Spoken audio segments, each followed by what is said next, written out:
Baik pemirsa, selamat siang. Pada siang hari ini dapat Anda lihat saya sudah berada di salah satu ruang yang ada di gedung Fakultas Dakwah yang dimana sedang berlangsung pembelajaran mata kuliah teknik reportase dan investigasi berita yang dimana pada pertemuan ini sedang membahas seputar sejarah, perkembangan regulasi kode etik dan tantangan jurnalisme. Perjalanan panjang dunia jurnalisme dari masa klasik hingga era digital serta peran strategisnya dalam menjaga demokrasi, kebenaran, dan kepentingan publik. Semua akan kami hadirkan khusus untuk Anda.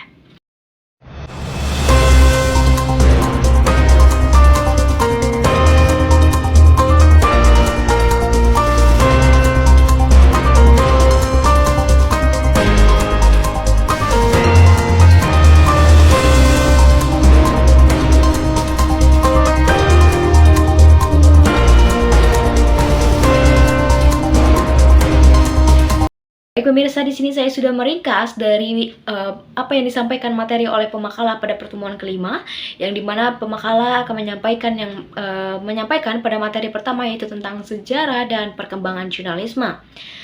Dari hasil rangkuman yang saya dapat, sejak zaman kuno, manusia sudah terbiasa menyampaikan kabar melalui lisan, nyanyian, atau pengumuman publik. Tonggak pertama jurnalistik tercatat pada masa Romawi kuno dengan Acta Diurna di bawah Julius Caesar yang berisi catatan kegiatan senat dan peristiwa publik. Selanjutnya, Tiongkok pada masa dinasti Tang mengenal tipau sebagai bulatan resmi. Perkembangan penting terjadi ketika Johannes Gutenberg menemukan mesin cetak pada abad ke-15 yang memungkinkan informasi menyebar secara massal. Nah, pemirsa, memasuki abad ke-19 dan ke-20, jurnalisme berkembang lewat telegraf, surat kabar modern, fotografi, radio, hingga televisi. Tokoh seperti Walter Cronkite di Amerika menjadi simbol kepercayaan publik karena pada abad ke-21 menghadirkan internet dan media digital yang melahirkan jurnalisme online serta fenomena citizen journalism. Di Indonesia, jurnalisme punya sejarah panjang yang terkait erat dengan politik. Pada masa kolonial, surat kabar digunakan sebagai sarana perjuangan dan menyamai nasionalisme. Contohnya Medan Prijaji karya Tirto Adi Surjo. Pada Orde Baru, pers banyak dibatasi dan mengalami pemberedelan. Pada reformasi tahun 1998 menjadi titik balik dengan lahirnya kebebasan pers yang diikuti perkembangan media daring yang sangat pesat. Baik pemirsa, pada pertemuan kemarin pemakalah juga menyampaikan materi tentang regulasi dan undang-undang pers yang dimana sudah kami rangkum, yaitu pers sebagai salah satu pilar demokrasi di Indonesia yang diatur melalui Undang-Undang Nomor 40 Tahun 1999 tentang pers yang menegaskan kemerdekaan sekaligus tanggung jawab sosial pers. Dewan Pers dibentuk sebagai lembaga independen untuk menjaga profesionalisme, memberikan perlindungan hukum bagi wartawan, dan menengahi sengketa media. Selain itu, regulasi lain seperti Undang-Undang Penyiaran dan Undang-Undang Keterbukaan Informasi Publik memperkuat ekosistem pers agar tetap sehat, bebas, namun bertanggung jawab.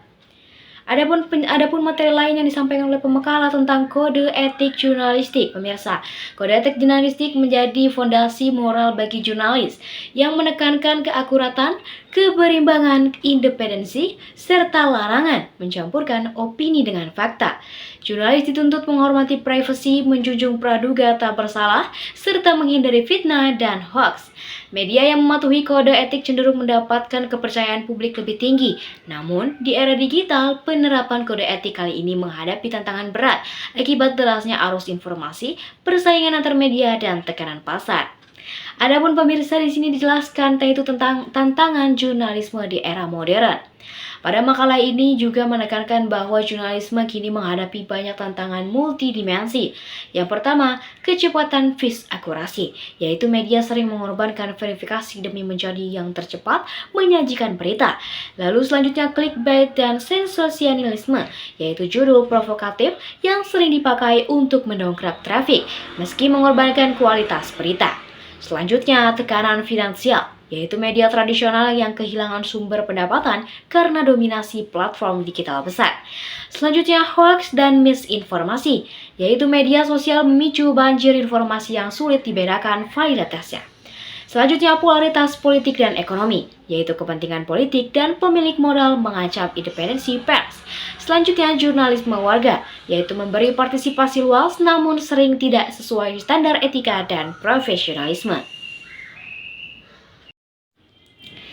Baik pemirsa, tadi sempat sudah saya jelaskan ulang kembali tentang materi yang dijelaskan oleh pemakala pada pertemuan 5 kemarin.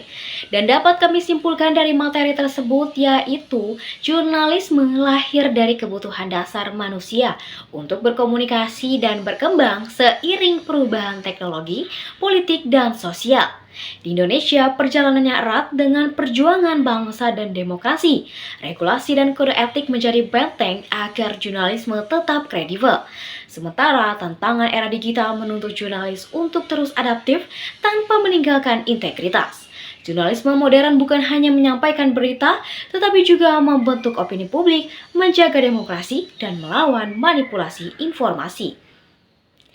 Baik pemirsa, tak hanya itu penjelasan dari pemakala, Pak Adi selaku dosen pengampu mata kuliah tersebut juga memberikan tanggapan perihal makalah yang telah dibuat pemateri, yaitu ada beberapa yang harus diperbaiki dari pembuatan makalah, karena judul tidak diambil dari yang sudah ada, melainkan kita buat judul terbaru mengenai informasi yang dapat dicocokkan pada materi pertemuan tersebut. Baik pemirsa, terima kasih, hanya itu yang dapat saya laporkan. Saya kembalikan ke studio.